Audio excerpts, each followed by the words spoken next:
All right, Yisroel, we are being recorded. So I just called you about a few minutes ago. I'm here with Yisroel Glick. This is Dov Nash. Yisroel, just to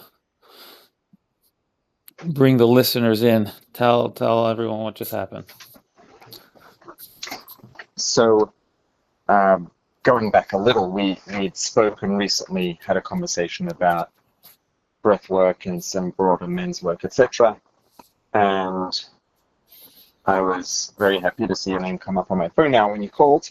And you suggested, I guess I would say impromptu. I wasn't expecting it at all, that maybe we should have a few conversations, talk about this work, what it means to us, whatever it is, wherever the conversations go, I guess, and record them and share them so that whatever it is that comes up in the course of the conversation might be able to be of value and help to other people.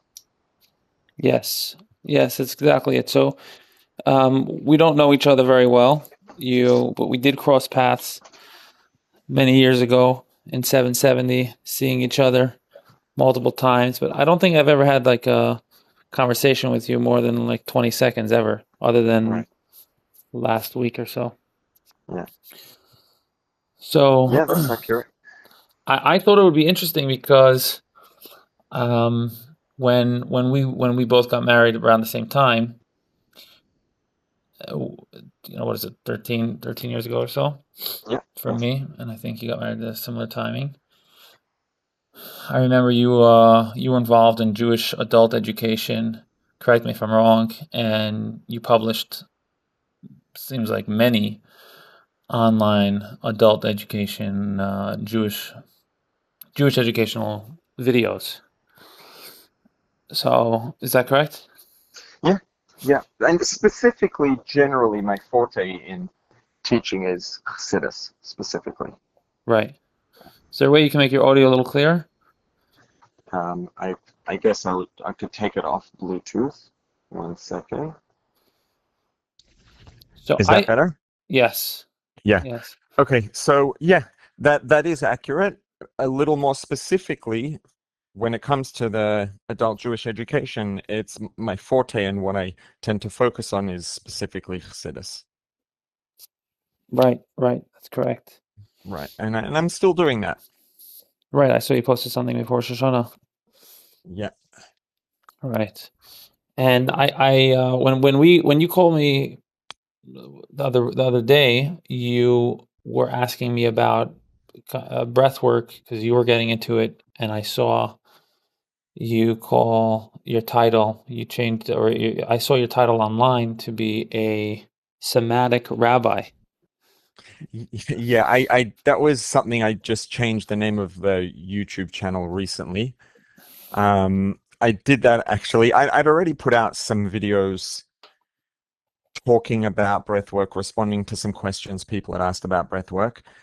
And I've been thinking for a while about the rebrand. And then actually it was after Charlie Kirk was assassinated. Mm-hmm. I had a few ideas that I was thinking about, videos I had a few ideas I wanted to share, maybe some lessons to take from his life, etc. A few different things. And as I sat down, it was the morning following his death, to record.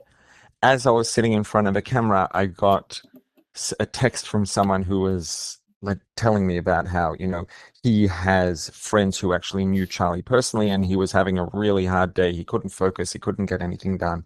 It was like he was having a really hard time.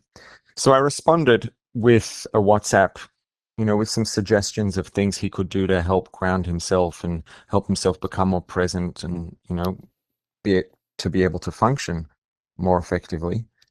And as I finished sending that message to him, it hit me that, you know what, I think that this is the video I need to make now.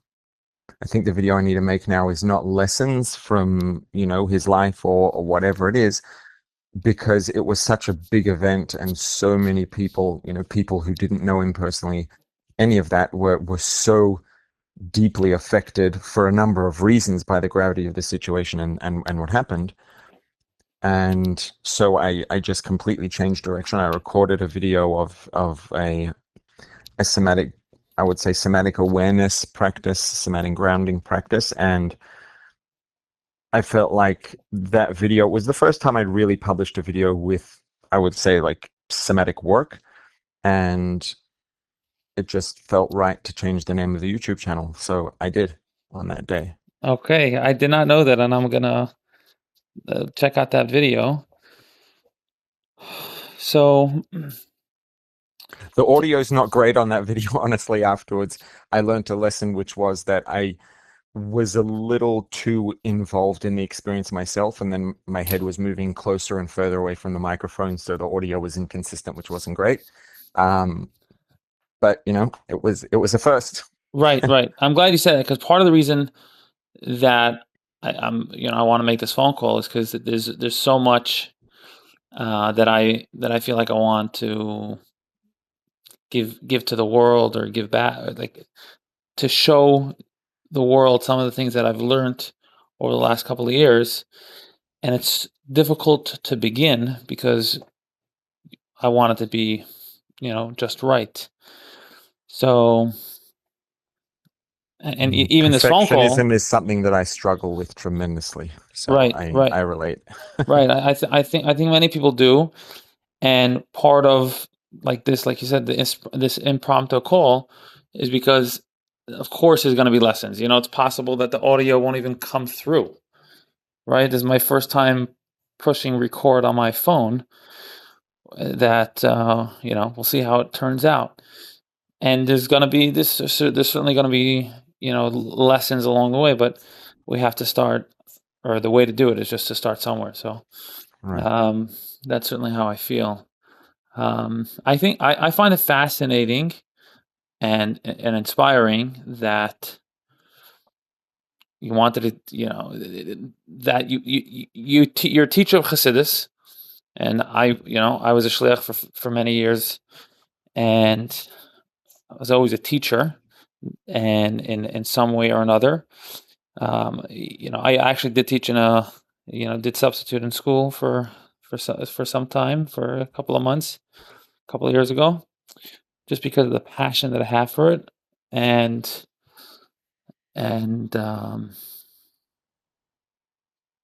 now it's like, okay, like this is an important thing to teach.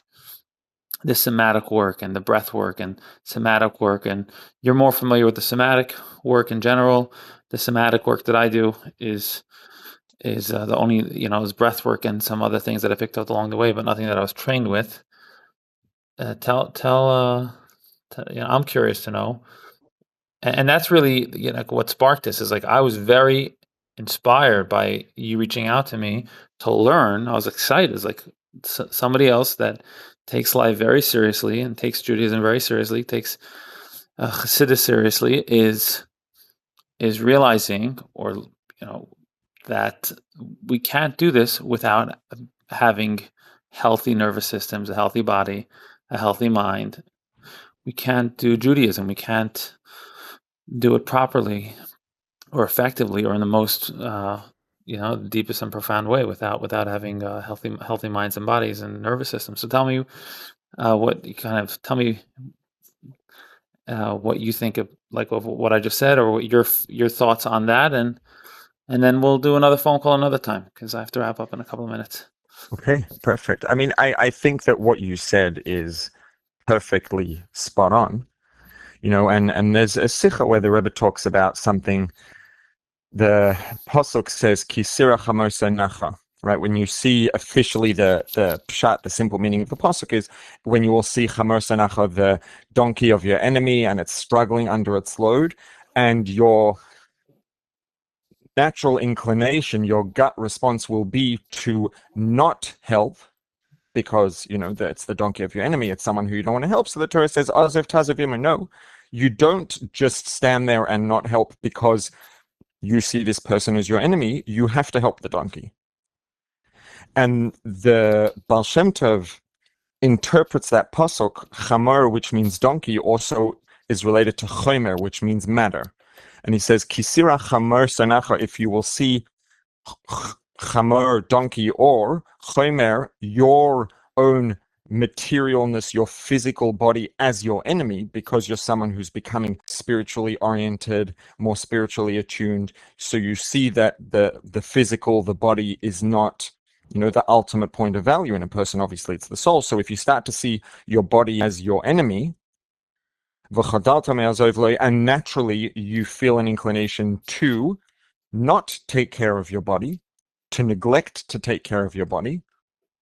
The pasuk says, no, that's a mistake. Azov tazov imay, you have to take care of your body. You have to make sure that you see to the needs of your body. And the Rebbe, this is that interpretation of the pasuk from the Baal Shem Tov, but the Rebbe goes on very much at length to explain that you can't function properly in Torah and mitzvahs. I think there are really a few aspects and angles to this, but even just if our primary interest and value is the Torah and mitzvahs themselves, the healthier the body is, the more effectively we can do those things.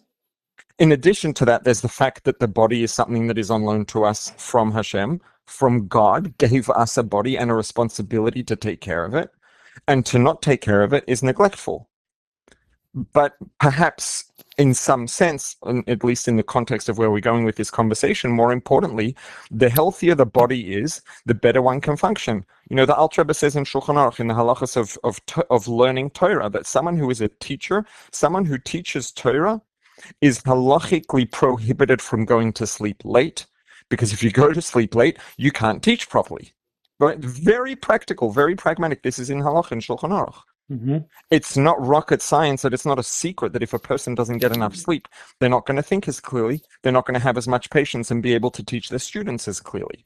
Right? And this is true of sleep, it's true of nutrition, it's true of exercise and movement, and it's true of, as you mentioned, the state of a person's nervous system, which determines how present we're able to be. It determines how intentional we can be about the way that we respond to things that happen, etc. And so the health of our nervous system and the state that it's in has a direct impact on our ability, very simply, to serve Hashem through Torah and mitzvahs directly. It's as simple as that.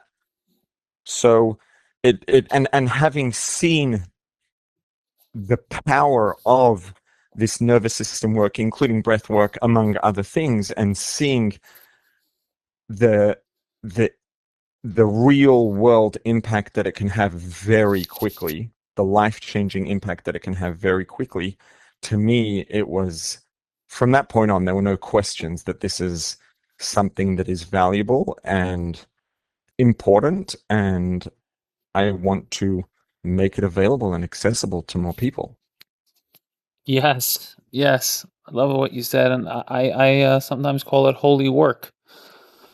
Like seeing the the breakthroughs people have, even in a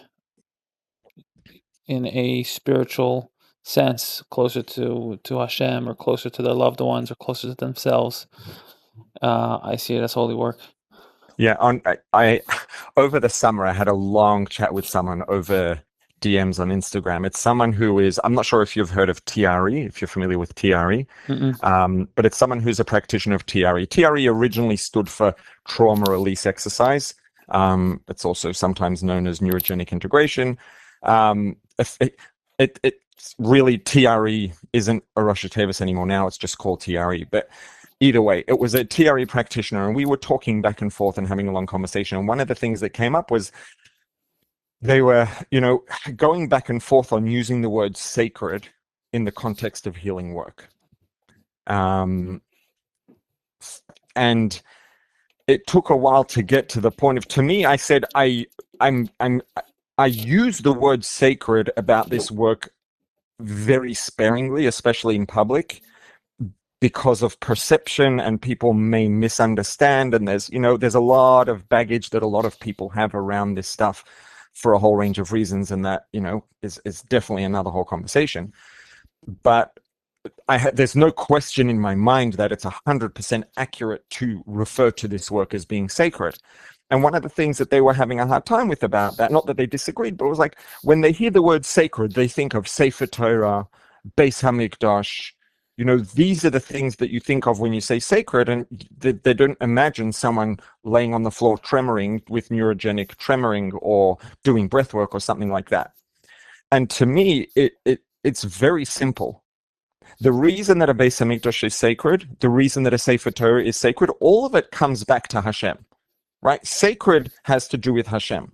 The more connected something is to Hashem, the more sacred it is. So the Beis Hamikdash obviously is the place in the world where Hashem's presence is most revealed. Obviously, it's sacred. A Sefer Torah is in a similar vein. Today the thing that has Hashem's presence in it in the most, let's say, revealed or deeply integrated way. For simplicity's sake, we'll leave it at that. It makes sense to call it sacred. If someone is doing work that is helping, very simply, the way that I would put it is work that is helping Hashem's children be more healthy and live more pleasant, functional, successful lives, have better quality of life, be able to show up for themselves, for their families, for their communities, in their Torah and mitzvahs, more effectively. How is that not sacred? It's about Hashem. This is work that is bringing this to Hashem's children, to Hashem's representatives in the world. It's the same Hashem that's in the Beis Hamikdash and the Sefer Torah. It's the same sacredness. Mm-hmm. One second. Let me just, as that came out of my mouth, I heard it. When I say it's the same sacredness, I don't mean it's the same level of sacredness and breathwork equals the Beis Hamikdash, obviously, and hopefully that goes without saying. But what I mean is the meaning of the word sacred is the same. All of sacredness comes back to Hashem. The Beis Hamikdash isn't sacred because of how beautiful the building is, and a Sefer Torah is not sacred because of the amount of parchment and ink. They're both sacred because of their relationship with Hashem. And this is work that's healing Hashem's children, helping them show up better and be healthier and have better quality of life and do their jobs better. So it boils back to the same Hashem and what it's doing for Hashem. And to me, it's sacred for the same reason. Yes. Yeah. And yeah, you're right. Many people would get tripped up on that word. For me, I don't promote it as that's not the reason, that's not the word I'm choosing to use as the promotion of it, but it's a reaction I have in certain scenarios when actually seeing the breakthroughs that people have. Right. Yeah, I mean, look, when a doctor's office doesn't have a sign on the front saying that it's sacred or holy, but there's no question that work that saves people's lives is sacred and holy. Exactly. That's exactly it. And so I have a question, and I don't think we should answer it now, but it's just I want to see if you're comfortable going to the next conversation. I guess we could just take it and see what happens in the next conversation. But right now, the question that I'm thinking is, what happened for you personally that got you inspired to do this work? Like, what happened to you where you this work correlated to more sacredness in your life? Yeah, I mean, I'm gonna have to figure out the level of detail for a number of reasons that I'm gonna go into, but I'm definitely You don't have to. Yeah, we could just leave the question and then let's see what happens in the next in the next call. Awesome, and let's do this. Let's just do this without planning it. Just on the next call, you'll call me or I'll call you, and we'll just hit record.